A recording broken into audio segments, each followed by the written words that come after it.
మొదటిసారి శాసనసభలో అడుగుపెట్టే అవకాశం కల్పించిన మా అధినేత కేసీఆర్ గారికి, నన్ను గెలిపించి పంపించిన నా నియోజకవర్గ ప్రజలందరికీ, మరియు మొదటిసారి మాట్లాడే అవకాశం కల్పించిన గౌరవ స్పీకర్ గారికి నా హృదయపూర్వక కృతజ్ఞత తెలియజేసుకుంటూ, అధ్యక్ష, దశాబ్ద తెలంగాణ రాష్ట్ర ఏర్పాటు కలను సాకారం చేసి బంగారు తెలంగాణ సాధనే లక్ష్యంగా ఎన్నో అభివృద్ధి సంక్షేమ కార్యక్రమాలను మా ప్రభుత్వం అమలు చేసింది. కానీ అధికార దాహంతో, మోసపూరిత హామీలతో కాంగ్రెస్ ప్రభుత్వం అధికారంలోకి వచ్చింది. అధ్యక్ష, విషయం ఏమిటంటే, ఇవన్నీ చెప్పాలంటే మా సమస్యలు చెప్పుకోవడానికి ఎవరి దగ్గర పోవాలో కూడా అర్థం కాని పరిస్థితి. ఎందుకంటే ఎస్సీ ఎస్టీ మైనారిటీ శాఖలకు మంత్రులు లేకపోవడం, మా వెనుకబడిన కులాలపై ఈ కాంగ్రెస్ ప్రభుత్వానికి చిత్తశుద్ధి ఎంత ఉందో రాష్ట్ర ప్రభుత్వానికి అర్థమవుతుంది, ప్రజలకు అర్థమవుతుంది. అధ్యక్ష, Chevella SC ST డిక్లరేషన్లో Congress party ఎన్నో హామీలను ప్రకటించింది. కానీ ప్రస్తుత బడ్జెట్లో కేటాయింపులు చూస్తే ఏ ఒక్క హామీ కూడా అమలు అయ్యే పరిస్థితి కనిపిస్తలేదు. మేము దళిత బంధు పేరుతో రాష్ట్రంలోని 40,000 మంది దళిత కుటుంబాలకు 10 లక్షల రూపాయల చొప్పున ఆర్థిక సాయం అందిస్తే, కాంగ్రెస్ పార్టీ దానిని అంబేద్కర్ అభయహస్తం పేరుతో దళిత గిరిజనులకు 12 లక్షల రూపాయలు ఆర్థిక సాయం అందిస్తామని చెప్పి బడ్జెట్లో మాత్రం కేటాయింపులు చేయకుండా మోసం చేసింది. అధ్యక్ష, విద్యా జ్యోతుల పథకం పేరుతో 10వ తరగతి పాస్ అయిన విద్యార్థులకు 10,000 రూపాయలు, ఇంటర్ పాస్ అయిన విద్యార్థులకు 15,000 రూపాయలు, డిగ్రీ పాస్ అయిన విద్యార్థులకు 25,000 రూపాయలు, పీజీ పాస్ అయిన విద్యార్థులకు 1,00,000 రూపాయలు, పిహెచ్డి పాస్ అయిన విద్యార్థులకు 5 లక్షల రూపాయలు అందిస్తామని చెప్పి కేటాయింపులు మాత్రం చేయలేదు. ఈ పథకాలను ఎప్పుడు ఏ విధంగా అమలు చేస్తారో ప్రభుత్వాన్ని మీ ద్వారా కోరుతా ఉన్నాం. అదేవిధంగా మా అక్క చెల్లెలకు 18 సంవత్సరాలు పైబడి చదువుతున్న వాళ్లకు ఎన్నికల్లో చెప్పిన ఎలక్ట్రికల్ స్కూటర్స్ కూడా ఎప్పుడు ఇస్తారో ఈ సభ ద్వారా తేలాలని చెప్పేసి కోరుతా ఉన్నాం. అదేవిధంగా సంత్ సేవాలాల్ లంబాడా కార్పొరేషన్, తుకారాం ఆదివాసీ కార్పొరేషన్, ఎరుకుల కార్పొరేషన్ ఏర్పాటు చేసి ఏటా 500 కోట్ల నిధులు ఇస్తామని చెప్పి ఇవ్వలేదు. సమ్మక్క సారక గిరిజన గ్రామీణ అభివృద్ధి పథకం పేరుతో గుడాలకు తండాలకు ఏటా ప్రతి గ్రామ పంచాయతీకి 25 లక్షల చొప్పున ఇస్తామని చెప్పి నిధులు మాత్రం కేటాయించలేదు. మైదాన ప్రాంత ఎస్టీల కోసం నల్గొండ, మహబూబాబాద్, ఖమ్మం, నిజామాబాద్, మహబూబ్ నగర్ జిల్లాలో కొత్త 5 ఐటీడీలు ఏర్పాటు చేస్తామన్నారు. వాటితో పాటు ప్రతి జిల్లాలో కొత్త జిల్లాలు ఏదైతే అయినాయో అక్కడ ఐటీడీఏలు ఏర్పాటు చేస్తే బాగుంటుందని చెప్పేసి ప్రభుత్వాన్ని డిమాండ్ చేస్తూ ఉన్నాం. అన్ని ఐటీడీఏ కేంద్రాల్లో సూపర్ స్పెషాలిటీ ఆసుపత్రులు ఏర్పాటు చేస్తామని ఎన్నికల్లో ఇచ్చిన హామీలను ఎప్పటిలోగా చేస్తారో కోరుతా ఉన్నాం.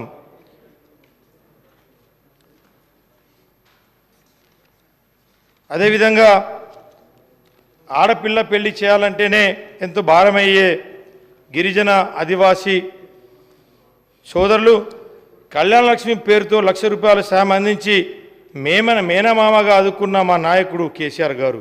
కానీ ఈ పథకానికి అదనంగా తులం బంగారం ఇస్తామని చెప్పి అధికారంలోకి వచ్చిన కాంగ్రెస్ ప్రభుత్వం 8 నెలలు అయినా ఇంకా అమలు చేయలేదు. కాబట్టి ఎప్పుడు ఇస్తారని మా గిరిజన అక్క చెల్లెలు ఎదురు చూస్తూ ఉన్నారు. ఎన్నికల మేనిఫెస్టోలో ఇళ్ల స్థలాలతో పాటు ఇల్లు మంజూరు చేస్తామని చెప్పిన ప్రభుత్వ స్థలాలు పంపిణీ విషయంలో కూడా నిర్ణయం తీసుకోలేదు. ఎస్సీ రిజర్వేషన్ల 18% పెంచుతామని హామీని అమలు చేయాలని కోరుతా ఉన్నాం. ఎస్సీ మాల మాదిగలతో పాటు ఇతర కులాలకు 3 కార్పొరేషన్లు ఏర్పాటు చేయడంతో పాటు ఏడాదికి ఒక్క కార్పొరేషన్కి 750 కోట్ల చొప్పున నిధులు మంజూరు చేస్తామని చెప్పిన వాగ్దానాన్ని బడ్జెట్లో ప్రస్తావించకపోవడం చూస్తుంటే ప్రభుత్వానికి హామీలపై ఉన్న చిత్తశుద్ధి అర్థమవుతుంది. మైనారిటీ డిక్లరేషన్ అధికారంలోకి వచ్చిన 6 నెలలలోపు కులగణన చేసి దాని ఆధారంగా అన్ని వెనుకబడిన కులాలతో పాటు మైనార్టీలకు కూడా విద్య మరియు ఉద్యోగాలతో పాటు సంక్షేమ పథకాలలో రిజర్వేషన్ అమలు చేస్తామని చెప్పిన హామీ 8 నెలలు గడుస్తున్నా అతిగతి లేదు. మైనార్టీ బడ్జెట్ 4,000 కోట్లకు పెంచి సప్లైన్ అమలు చేస్తామని చెప్పి 2,258 కోట్లు మాత్రమే బడ్జెట్లో ప్రతిపాదించింది. నిరుద్యోగ యువకులకు సబ్సిడీపై రుణాలు అందించేందుకు 1000 కోట్లు కేటాయిస్తామని చెప్పి దానిని మాత్రం ప్రస్తావించలేదు. అబ్దుల్ కలాం తోఫా ఈ తలి పథకం పేరుతో అదే మైనార్టీ సోదరులకు కూడా 10వ తరగతి పాస్ అయిన వాళ్ళకు 10,000, ఇంటర్ పాస్ అయిన వాళ్ళకు 15,000, డిగ్రీ పాస్ అయిన వాళ్ళకు 25,000, పీజీ పాస్ అయిన వాళ్ళకు ₹1,00,000, పిహెచ్డీ పాస్ అయిన వాళ్ళకు ₹5,00,000 అధికారం చేస్తామని చెప్పిన పూర్తి నుంచి తీరు చూస్తుంటే మైనార్టీలకు అభివృద్ధిపై ప్రభుత్వానికి ఉన్న చిత్తశుద్ధి అర్థమవుతున్నది. యూత్ అండ్ స్పోర్ట్స్ రాష్ట్రంలో 2 లక్షల ఉద్యోగాలు ఖాళీలను ఏడాదిలోగా భర్తీ చేసేందుకు జూన్ 2న అవతరణ దినోత్సవం రోజున జాబ్ క్యాలెండర్ విడుదల చేస్తామని చేసి సెప్టెంబర్ 17 హైదరాబాద్ విమోచన దినోత్సవం రోజున నియామక పత్రాలు ఇస్తామని చెప్పిన హామీకి అతి లేదు గతి లేదు. నిరుద్యోగులు నిరుద్యోగ భృతి కింద నెలకు ₹4,000 ఇస్తామన్న హామీ ప్రస్తావన లేకపోవడం బాధాకరం. అదేవిధంగా గ్రూప్ 2, గ్రూప్ 1 ఒకటికి 100% పిలుస్తామన్నారు. గ్రూప్ 2లో 2,000 పోస్టులు పెంచుతామన్నారు. గ్రూప్ 3లో 3,000 పోస్టులు పెంచుతామన్నారు.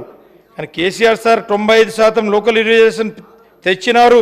అంతేకాకుండా 6 నుంచి 10% రిజర్వేషన్ పెంచారు. గిరిజనులకు ఇచ్చిన మాట నిలబెట్టుకున్నటువంటి మహానుభావుడు కేసీఆర్ గారికి ప్రత్యేక ధన్యవాదాలు.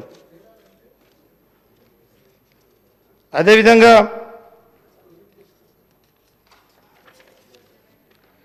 క్రీడలకు ప్రోత్సహించేందుకు ప్రభుత్వం ప్రైవేట్ పాఠశాలలో ఆటలను తప్పని సరిగా చేస్తూ సౌకర్యాలు ఉండేలా చర్యలు తీసుకోవాలి. రాష్ట్రంలో స్పోర్ట్స్ స్కూల్స్లో స్టాఫ్ మరియు కోచ్ల కొరత విద్యార్థుల చాలా నష్టపోతూ ఉన్నారు.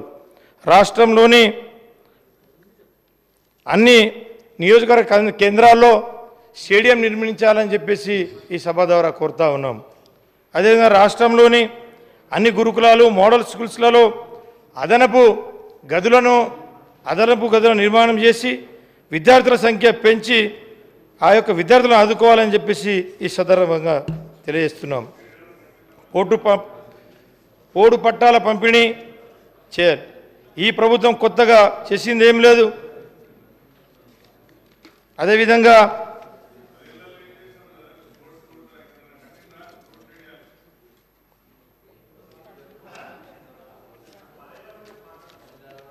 నేను ఇప్పుడు మొదటిసారి వచ్చినానే 10 ఏళ్ళ నాకు అడిగితే ఎట్లా చెప్పాలి. కాబట్టి అధ్యక్ష ప్రత్యేక సీతక్క గారు చాలామంది సభ్యులు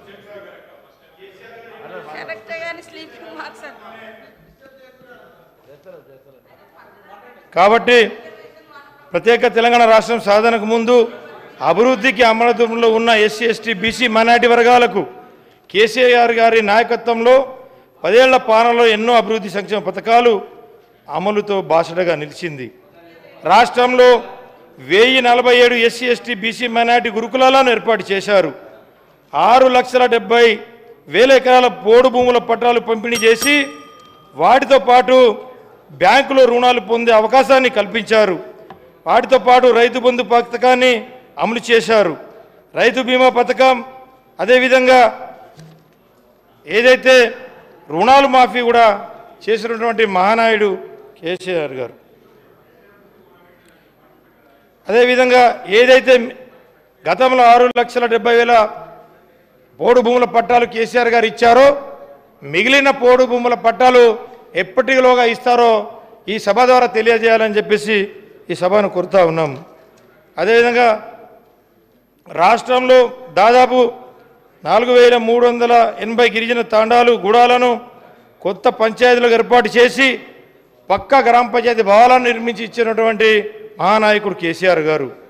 కాబట్టి గిరిజనుల ఆత్మగౌరవాన్ని కాపాడేలా హైదరాబాద్ నడి బోర్డున బంజారా హిల్స్లో బంజారా భవన్ ఆదివాసీ భవనాలను కోట్ల రూపాయలను వెచ్చించి నిర్మాణం చేసినటువంటి వ్యక్తి కేసీఆర్ గారు. కాబట్టి అదేవిధంగా గిరి వికాస్ పథకం ద్వారా ప్రతి ఒక్క గిరిజన కుటుంబానికి 2 లక్షల రూపాయలు కేటాయించి బోరు బావితో పాటు 3 ఫేజ్ కరెంటు అందించినటువంటి మహానాయకుడు కేసీఆర్ గారు.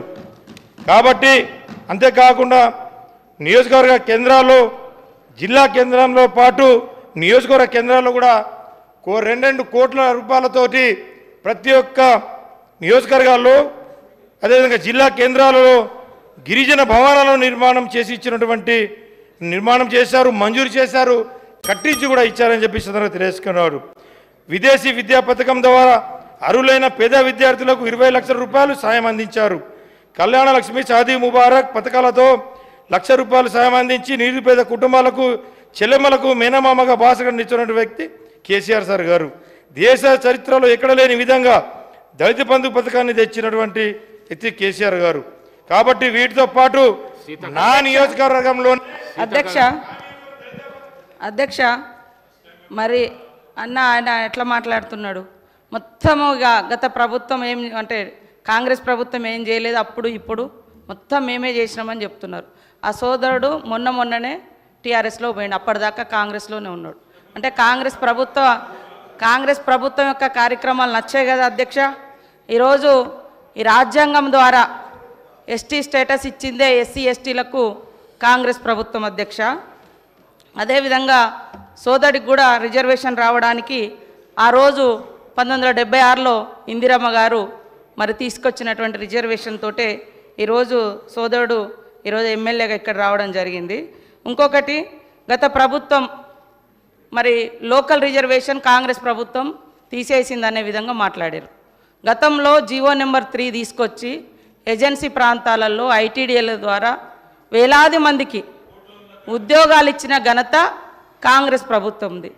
కానీ మీరు సరిగ్గా ఆర్గ్యుమెంట్ చేయక అది కోర్టులో పోయింది. మీరు ఇచ్చిన 10% రిజర్వేషన్ కూడా ఎలక్షన్స్ ముందు ఇచ్చారు, అది కూడా ఇవాళ కోర్టులోనే ఉంది సార్. కాబట్టి మాట్లాడేటప్పుడు కూడా కొంచెం ఆలోచించాలి. అదేవిధంగా పోడు భూముల చట్టం వందల సంవత్సరాలుగా అడవులలో బతుకుతున్నటువంటి అణగారిన ఆదివాసీ గిరిజన వర్గాలకు మరి పోడు భూముల చట్టం 2006 ద్వారా హక్కు కల్పించినటువంటి ఘనత శ్రీమతి సోనియా గాంధీ గారు యూపీఏ చైర్పర్సన్గా, అదేవిధంగా ఆనాటి ప్రధానమంత్రి మన్మోహన్ సింగ్ గారు సార్. కాబట్టి ఇంకా కొన్ని మైనార్టీల గురించి మేము వచ్చి 10 నెలలు అయింది, మీరు 10 సంవత్సరాలు అన్నారు. 12% రిజర్వేషన్ ఇస్తా అన్నారు, మరి 10 సంవత్సరాలైనా ఇవ్వలేదు. అది మీరు మాట్లాడాల్సిన అవసరం ఉంది సార్. అదే కాకుండా దళిత బంధు పేరుతోటి మోసం చేసినామన్నారు. ఇందులో ఆల్రెడీ 2000 కోట్ల రూపాయలను ఈ సంవత్సరానికి గాను మరి పెట్టడం జరిగింది. కాబట్టి మేము ప్రవేశపెట్టినటువంటి బడ్జెట్ను కూడా చూసుకొని మాట్లాడితే బాగుంటుంది. అంటే ఓకే అన్న, నేనేం అనడం లేదు, కానీ మేము పెట్టినాం కదా, పెట్టిన వాటిని కూడా మీరు పెట్టలేదు, చేయలేదు అని కాకుండా మంచిని మంచి అనుండ్రి, చెడుని చెడు అనుండ్రి, పాలకు పాలు నీళ్ళకు నీళ్ళు, అంతేగాని అన్నీ ఏం లేదు అంటే మరి అది కూడా కరెక్ట్ కాదు. కాబట్టి మా సోదరుడు కరెక్ట్గా ఆదిలాబాద్ జిల్లాలోనే గత 10 సంవత్సరాలలో మీరు ఎన్ని వేల మంది గిరిజన నిరుద్యోగ యువకులకు ఉద్యోగాలు ఇచ్చిరో చెప్పండి, ఎంతమందికి ఎస్సీ ఎస్టీలకు ఇండ్లు ఇచ్చిరో చెప్పండి, ఎన్ని వేల మందికి నీటి వసతి కల్పించిరో వ్యవసాయానికి చెప్పండి. అదేవిధంగా మైనార్టీలకు సంబంధించి కూడా రిజర్వేషన్లు, ఉద్యోగాలు, ఇండ్లు ఏమిచ్చిరో చెప్పండి. మేము 10 నెలలు కూడా కాదు, 8 నెలల ఇప్పుడు మా బడ్జెట్లో అన్నీ పెట్టడం జరిగింది. కాబట్టి ఇవన్నీ ఆలోచించి మాట్లాడాల్సిందిగా మా సోదరుని కోరుతా ఉన్నా అధ్యక్ష. అనిల్ జాదవ్ కన్క్లూడ్ చేయండి. అధ్యక్ష, ఏదైతే మంత్రి గారికి ధన్యవాదాలు. ఇప్పుడు మాట్లాడినటువంటి మంత్రి గారి వాళ్ళు కాంగ్రెస్లో ఉన్నారు, నేను అంతకుముందు కాంగ్రెస్లో ఉన్నా, కానీ నేను ఎమ్మెల్యే కాకముందు ఒక జడ్పీటీసీని. నేను జడ్పీటీసీ గెలిపించింది కూడా బీఆర్ఎస్ పార్టీ అని చెప్పేసి గుర్తుంచుకోవాలని చెప్పేసి ఈ సభ ద్వారా కోరుకుంటూ, ఇప్పుడు మాట్లాడినటువంటి మంత్రి గారి తల్లిదండ్రులకు కూడా ఆర్ఎఫ్ఆర్ పట్టాలు ఇచ్చింది కేసీఆర్ గారు అని చెప్పేసి గుర్తుంచుకోవాలని చెప్పేసి సభాగా తెలియజేస్తున్నాం. అదేవిధంగా నా తల్లిదండ్రులు అంటుండ్రు, నా తండ్రి, నా తల్లి తండ్రి 2006 అటవీ హక్కుల చట్టానికి అర్హులు. వాళ్ళు ఎక్కడ దానం తీసుకోవాలి. ఒక ఆదివాసీ బిడ్డలుగా పోడు కొట్టుకుంటే 10 ఎకరాల వరకు హక్కు సోనియమ్మ పెట్టినటువంటి చట్టం, దాని ప్రకారంగా వాళ్ళకు వచ్చింది. ఏది దానం రాలే. నా తండ్రి రెక్కలు ముక్కలు చేసుకొని అడవి కొట్టుకొని బతికే తండ్రి. ఈ రోజు కూడా మా నాన్న రోజు గుట్టకే పోతాడు సార్. నేను మంత్రినైనా ఎమ్మెల్యే అయినా రోజు అడవికి వెళ్ళి మా ఊర్లో పోయి ఎంక్వైరీ చేయండి. కాబట్టి ఏది ఉచితంగా రాలే, చట్ట ప్రకారం వచ్చినటువంటి హక్కు. కాబట్టి దానం ఇచ్చినాం అని మాట్లాడకండి. అది నా హక్కు. ఆదివాసీ బిడ్డగా కాంగ్రెస్ ప్రభుత్వం పెట్టినటువంటి హక్కు ప్రకారం నా తండ్రికి పోడు భూముల పట్టా హక్కు వచ్చింది. అది కూడా మీ ప్రభుత్వం వచ్చిన తర్వాత 10 ఏళ్ల తర్వాత ఎన్నికల ముందు మీరు తీసుకున్నారు. అప్పటిదాకా చాలామంది గిరిజనులకు పట్టాలు రాక ఇబ్బంది పడ్డమాట వాస్తవము. కాబట్టి ఈరోజు కూడా మరి కాంగ్రెస్ ప్రభుత్వంలో మీరు రైతు బంధు తీసుకునేటోళ్ళు, ఎమ్మెల్యేలు, మంత్రులు ఉన్నారు. అదేవిధంగా ఇంకా రకరకాల స్కీమ్స్ తీసుకుంటూ ఉన్నారు. అంటే ఒక ఆదివాసిని అయినందుకేనా సార్ పదే పదే ఈ ఎమ్మెల్యే తల్లిదండ్రులకు ఇచ్చినాం, ఎమ్మెల్యే తల్లిదండ్రులకు ఇచ్చినామని చెప్తారు. అది నా హక్కు. నేను ఎమ్మెల్యే కాకముందు నుంచి కూడా నా తండ్రి, నా తల్లి అడవిని ఆధారంగా చేసుకొని బతికే కుటుంబాలు మావి. కాబట్టి ఆ క్రమంలో వచ్చినటువంటి తప్ప అది పుణ్యానికి దానంగా రాలే.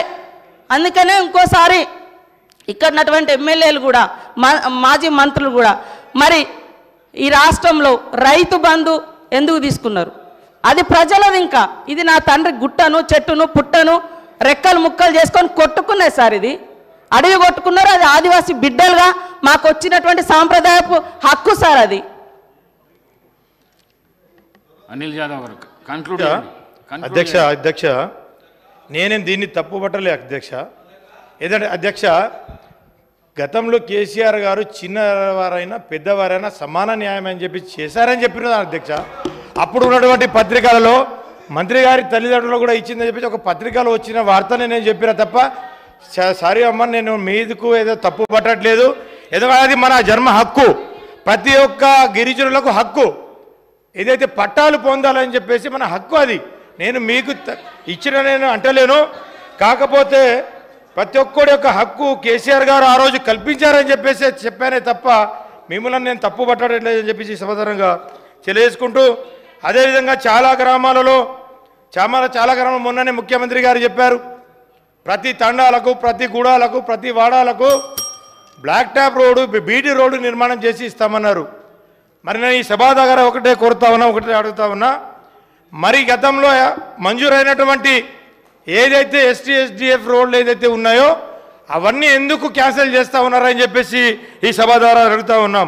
ఎందుకంటే టెండర్ అయినా అగ్రిమెంట్ అయినా కానీ ఆ రోడ్లని క్యాన్సిల్ చేయాలని చెప్పేసి ఈ ప్రభుత్వం కక్షపూరితమైనటువంటి చేస్తూ ఉన్నది. కాబట్టి ఇదైతే గతంలో ప్రతి ఒక్క తాండాలకు ఏదైతే ఇంతకుముందు చాలామంది సభ్యులు, నేను ఇప్పుడు కొత్త సభ్యుడిని కాబట్టి ఫస్ట్ నుంచి వింటా ఉన్నాను, చాలామంది సీనియర్ సభ్యులు కూడా మాట్లాడినరు.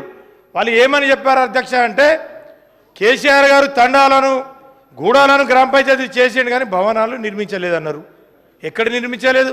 పోయి చూద్దాం. నా నియోజకవర్గం రండి, నేను ప్రతి ఒక్క దగ్గర మీకు చూపిస్తా. నేను ప్రతి దగ్గర పోయి చూపిస్తా మీకు. ఎక్కడ గ్రామ పంచాయతీలు నిర్మించలేదో, ఎక్కడ భవనాలు కట్టలేదో మీకు చూపిస్తా ఉన్నాం. ప్రతి దగ్గర కొత్త గ్రామ పంచాయతీలను కట్టించిండ్రన్న.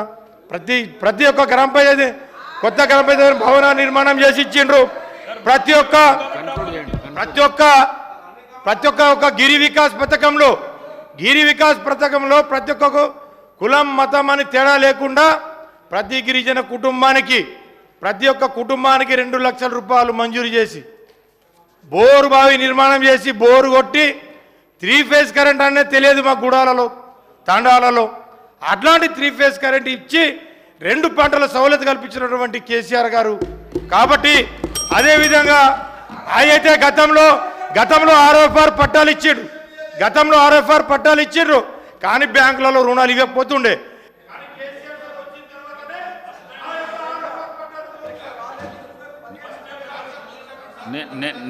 నేను ముందే చెప్పడం జరిగింది, ముందే చెప్పడం జరిగింది.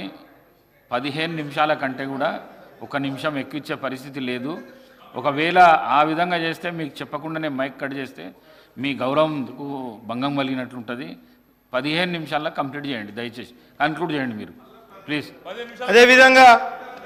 అదేవిధంగా ఏదైతే మీరు ఎన్నికల్లో చాలా హామీలు ఇచ్చారు, ఏదైతే మా గిరిజన ఆదివాసీ సోదరులు లంబాడా సోదరులకు ప్రతి ఒక్కరికి ఉద్యోగాలు ఇస్తామని చెప్పేసి ఎన్నికల్లో ప్రతి గూడెగూడలో తాండాలో చెప్పినారు. మా విద్యార్థులు మిమ్మల్ని నమ్మిండ్రు, మా యువకులు మిమ్మల్ని నమ్మిండ్రు. మరి ఆ జాబ్ క్యాలెండర్ ఎప్పుడు ఇస్తారు, ఎన్ని ఉద్యోగాలు ఇస్తారు, ఎప్పుడు ఇస్తారు అనేది ఈ సభ ద్వారా ఖచ్చితంగా తెలియజేయాలని చెప్పేసి ఈ సందర్భంగా ఇప్పుడు అంటా ఉన్నారు. అరే ఇప్పటివరకు ఏం పోస్టులు లేవు, ఏం లేవు అని చెప్పేసి. కాబట్టి వీటితో పాటు అదేవిధంగా చాలామంది తెల్ల రేషన్ కార్డులు మా వాళ్ళకి గిరిజనులకు లేవు. మా యొక్క గిరిజన సోదరులకు తెల్ల రేషన్ కార్డులు ఇవ్వాలి, అదేవిధంగా పెన్షన్లు ఇవ్వాలి. ఇంకా చాలా విషయాలకు వస్తే ఈ స్కీమ్లన్నీ ముందుకు తీసుకోవాలని. ఇంకొక విషయం అధ్యక్ష, ముఖ్యంగా కొన్ని సమస్యలు నా నియోజకవర్గ ప్రజలు నా మీద ఎంతో భారము మోపి ఈ యొక్క అసెంబ్లీకి పంపడం జరిగింది. కాబట్టి నా నియోజకవర్గం తరఫున కూడా నేను 2 విషయాలు ఈ యొక్క సమస్యలు కొన్ని చెప్తా ఉన్నా అధ్యక్ష. ముఖ్యమంత్రి శాసనం 1 నిమిషం సార్, 1 మళ్ళీ అవకాశం వస్తుంది అప్పుడు చెప్పుదు సార్. బోత్ నియోజక ప్రజల సమస్యల మీద సీఎం గారే నా బోత్కి వచ్చి చెప్పారు అధ్యక్ష. ఏమని? కుప్టి ప్రాజెక్టు నిర్మాణం చేసి ఇస్తామని చెప్పేసి, రెండవది బోత్ మండలాన్ని రెవెన్యూ డివిజన్ చేస్తామని చెప్పేసి, అదేవిధంగా బోత్ మండల కేంద్రంలో ప్రభుత్వ జనరల్ డిగ్రీ కళాశాల ఏర్పాటు చేస్తామని చెప్పేసి, అదేవిధంగా బోత్లో ఫైర్ స్టేషన్ మంజూరు చేస్తామని చెప్పేసి, అదేవిధంగా బరంపూర్ నుండి మోర్కండి వరకు ఫారెస్ట్ క్లియరెన్స్ రోడ్ ఇస్తామని చెప్పేసి, అదేవిధంగా సిర్చల్ మట్టు పెంబి వరకు అదొక ఫారెస్ట్ క్లియరెన్స్ ఇస్తామని చెప్పేసి అదొక చెప్పారు. అదేవిధంగా ఇచ్చోడ టు సిర్చల్మ వరకు, ఇచ్చోడ నుండి సిరికొండ వరకు డబుల్ రోడ్ నిర్మాణం చేసి ఇస్తామని, అదేవిధంగా ఇచ్చోడ మండల కేంద్రంను సబ్ డివిజన్గా చేస్తామని చెప్పేసి, అదేవిధంగా సుంకుడి గ్రామాన్ని సబ్ యార్డ్గా ఒక మార్కెట్ యార్డ్ను మంజూరు చేస్తామని చెప్పేసి చెప్పారు. అదేవిధంగా బోత్ నియోజకవర్గంలోని పురాతన శివాలయం అన్నటువంటి మల్లికార్జున శివాలయం, అదేవిధంగా బరంపూర్ వెంకటేశ్వర స్వామికి అప్పుడు కేసీఆర్ గారు 50 లక్షల రూపాయలు మంజూరు చేశారు. మిగిలిన పనులు కూడా ఉన్నాయి కాబట్టి తక్షణమే ఇంకా మిగతా పనులను కూడా మంజూరు చేయాలని చెప్పేసి ఈ సభ దగ్గర కోరుకుంటూ, అదేవిధంగా బోత్లో నూతనంగా నిర్మాణంలో ఉన్న 100 పడకల ఆసుపత్రి ఏదైతే జీవాకుడు గతంలో కేసీఆర్ గారు ఇచ్చిపోయారు స్పీకర్ సార్. కాబట్టి ఈ యొక్క జీవోను అమలు చేయాలి ఖచ్చితంగా. మాకున్నటువంటి బోత్ నియోజకవర్గంలో ఒకటే ఆసుపత్రి, అదొక ఆసుపత్రి కూడా నిర్మాణ దశలో ఉన్నది. ఎక్కడ కూడా బెడ్స్ లేవు, ఏం లేవు. ఖచ్చితంగా ఈ ఆసుపత్రి నిర్మాణం చేసి 100 పడకల ఆసుపత్రిని నిధులు కేటాయించి వర్షాకాలం నాటికి ఆసుపత్రి నిర్మాణం పూర్తి చేయాలని చెప్పేసి ఈ సందర్భంగా కోరుతా ఉన్నాం. బోధిలో కొత్తగా 3 మండలాలు ఏర్పడ్డాయి. అదేంటంటే సోనాల, సిరికొండ, భీంపూర్ మండలాలు. కాబట్టి ప్రభుత్వ భవనాలు లేవు, ఖచ్చితంగా ప్రభుత్వ భవనాలు కూడా మంజూరు చేయాలని చెప్పేసి కోరుతా ఉన్నాం. గత ప్రభుత్వంలో మిషన్ కాకతీయ ద్వారా ఫేజ్ 4 ద్వారా మంజూరైన, నేను కొత్తనే ఫోజ్ ద్వారా 16 చెరువులు సంబంధించిన భూ నివాసులు దాదాపు 37 కోట్ల రూపాయలు రిలీజ్ చేస్తే అక్కడ ఉన్నటువంటి 8,000 ఎకరాలకు నీరు పారించిన వారు అవుతాం. కాబట్టి ఒక 37,000 కోట్ల రూపాయలను తక్షణమే విడుదల చేయాలి. 37 కోట్ల రూపాయలు. వీటితో పాటు 42 చెరువులను నిర్మాణం చేశాం. అదేవిధంగా వీటితో పాటు బజారత్నూర్ మండలంలోని దేగామ మరియు పిప్పల్కోటి గోమిత్రి ప్రాజెక్టులలో ఏదైతే భూ నిర్వసితులలో ఏదైతే ప్రజలు ఆదుకోవాలని చెప్పేసి ఈ సభ ద్వారా మిమ్మల్ని కోరుతా ఉన్నాం సార్. కాబట్టి ఈ అన్ని సమస్యలు తీరాలి, ఖచ్చితంగా ఇవన్నీ చేయాలని చెప్పేసి నన్ను కొత్తగా ఎన్నుకున్నటువంటి ప్రజలు ఎంతో ఆశ పెట్టుకొని ఉన్నారు. కాబట్టి ఆ పార్టీ ఈ పార్టీ అన్న చూడకుండా ఇక్కడ గెలిచిన సభ్యులమందరము శాసనసభ్యులమే. కాబట్టి ఖచ్చితంగా ఎవరైతే మిగతా సభ్యులతో పాటు మమ్మల్ని కూడా తప్పకుండా అన్ని ఏదైతే ఫండ్స్ ఉంటుందో తప్పకుండా మమ్మల్ని ఇచ్చి ఆదుకోవాలని చెప్పేసి సదరంగా మీకు తెలుసు. ఈ ప్రభుత్వాన్ని చేరవేయాలని చెప్పేసి కోరుతా ఉన్నాను. ధన్యవాదాలు. పి హరీష్ బాబు గారు.